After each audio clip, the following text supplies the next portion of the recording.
नमस्कार, मैं आरडी भारती और आप देख रहे हैं बिहारी सुल्तान। बिहारी सुल्तान न्यूज़ पर आपको पूरे देश की खबरें आती है। जो भी दर्शक हमारे नए हैं उनको हार्दिक स्वागत है और पुराने साथियों को हार्दिक धन्यवाद। मैं आपको बताने जा रहा हूं नंदीग्राम का संग्राम।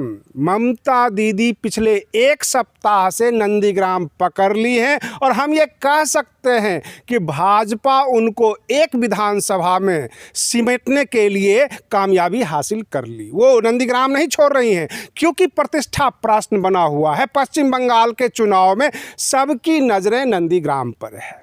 और रही बात ये, पश्चिम बंगाल में पिछले चरण के चुनाव में जो हुआ सब आपने सुना। किस तरह से भाजपा ये चाहती है कि वह सत्ता में आ जाए, पश्चिम बंगाल की सत्ता में आ जाए।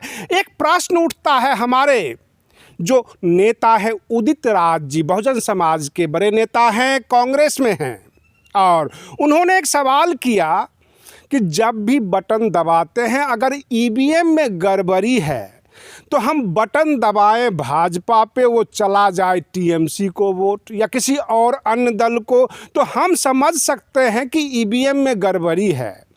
अगर हम किसी का बटन दबाते हैं तो वह केवल और केवल भाजपा को ही क्यों जाती है? इसका मतलब यह है कि सुनियोजित तरीके से, योजनाबद्ध तरीके से सेटिंग किया हुआ है। उदित राज जी का कहना, उनका संशय बिल्कुल सत्य नज़र आता है कि सारे के सारे वोट भाजपा को ही क्यों जाते हैं। अगर ईवीएम गड़बड़ी है तो सबके लिए गड़बड़ी है, किसी और को भी चला जाए।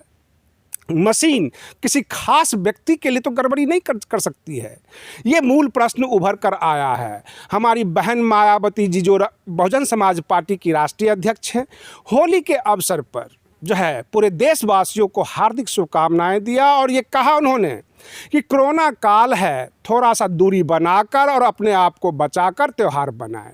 रही बात ये, जैसे कि कयास लगाए जा रहे थे कि होली के बाद बिहार में तेजस्वी सरकार, यह केवल संभावना जताई जा रही है और कुछ नई घटनाक्रम हुआ है जिस घटनाक्रम के आधार पर हम आपको कह सकते हैं कि बिहार में तो खेला हो रहा है, खेला होने वाला है।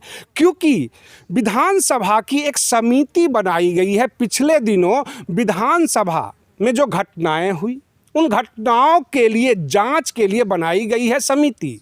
उस समिति में ये कहा गया है कि जो भी विधायक हुड़दंग किए, जो गड़बड़ी किए, उनके खिलाफ भी जो है जांच होगी। और राजद का कहना यह था कि जो पुलिस अफसर और बाकी जितने भी बर्खास्त कर्मचारी आए थे, जो राजद कार्यकर्ताओं की पिटाई कर रहे थे, उनके खिलाफ भी जांच होनी चाहिए।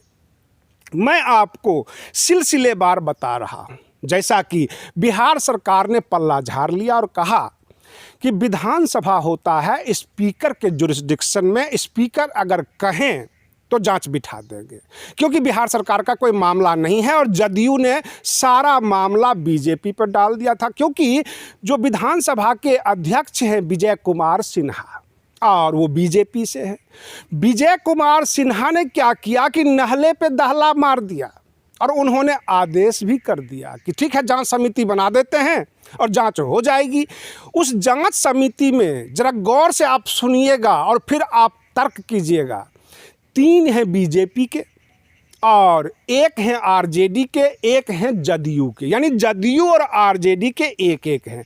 3 जो बीजेपी के हैं उसमें ज्ञानेंद्र ज्ञानू जो हैं वो बागी चल रहे हैं बीजेपी से, क्योंकि उनको मंत्री पद नहीं मिला था। अगर मंत्री पद के लालच में बिहार सरकार को सपोर्ट कर देते हैं तो बीजेपी उनको धक्का दे देगी। अगर वो नहीं करते हैं तो जदयू के लिए परेशानी आ जाएगी, क्योंकि गृह विभाग की जांच होगी। अब बहुत दिनों से बीजेपी मांग कर रही थी कि गृह विभाग हमें दे दिया जाए। कहीं बीजेपी की ये सियासी चाल तो नहीं। और रही बात ये, कुछ संभावनाएं इस तरह की जताई जा रही है कि तेजस्वी यादव जिस मामले पे अड़ जाते हैं भाजपा मान जाती है। तो क्या आप ये नहीं कह सकते हैं कि कहीं ऐसा ना हो कि भाजपा और आरजेडी दोनों मिलकर सरकार बना रही हो?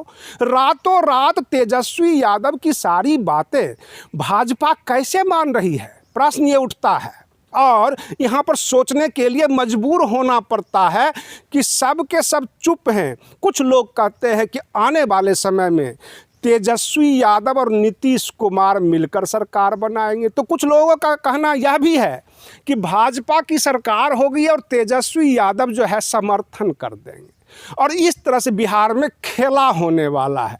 मैं आपसे कमेंट चाहता हूं, क्योंकि आप भी राजनीति को बड़ी बारीकी से देखते हैं, यह कौन सा खेला होने वाला है कि तेजस्वी यादव जो कहते हैं भाजपा मान जाती है। बहुत सारे राजनीतिक पंडितों से हमने पता किया, पूछा कि बिहार में जो ये खेला हो रहा है कि 74 भाजपा के विधायक और 75 जो है राजद के विधायक, अगर ये साथ हो जाते हैं और सरकार बना लेते हैं तब की परिस्थिति क्या होगी। तो राजनीतिक पंडितों ने कहा कि बहुत अच्छी परिस्थिति हो जाएगी। ये छोटे छोटे 2-4 विधायक जीत कर आने वाले, इनके साथ तो ये कहा जा सकता है कि भुंजा है नहीं फक्का भारी।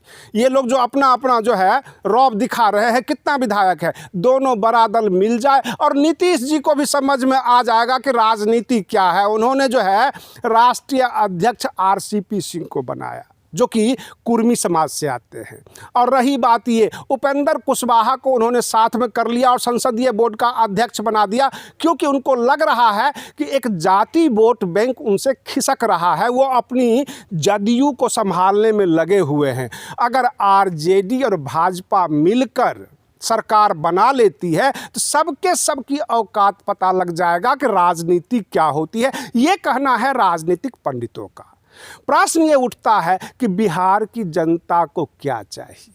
रही बात ये, नीतीश कुमार जो मुख्यमंत्री है काफ़ी सुलझे हुए मुख्यमंत्री हैं, समझ अच्छी है, अनुभव अच्छा है, परंतु राजनीति तो समझ और अनुभव को तो नहीं देखती, वो तो संख्या बल देखती है।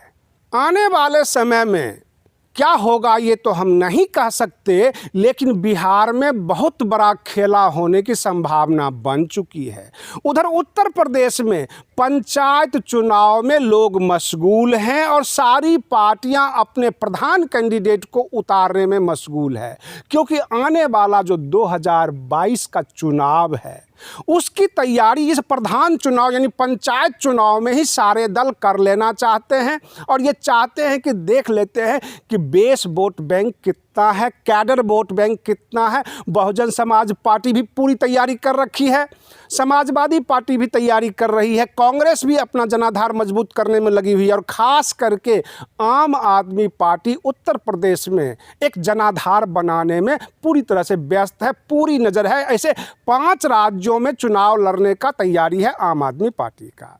और इस तरह से चारों तरफ से जो खबरें आ रही है वो इस तरह से है कि वोट बैंक तैयार हो रहा है सभी पार्टियों का और निशाना है 2022 के उत्तर प्रदेश चुनाव का। इधर बिहार की खबरें जो आ रही है यहाँ अल्टा पलटी होने की पूर्ण संभावना है। आप बने रहिए बिहारी सुल्तान चैनल पर। हम फिर मिलते हैं अगले वीडियो में, तब तक के लिए धन्यवाद।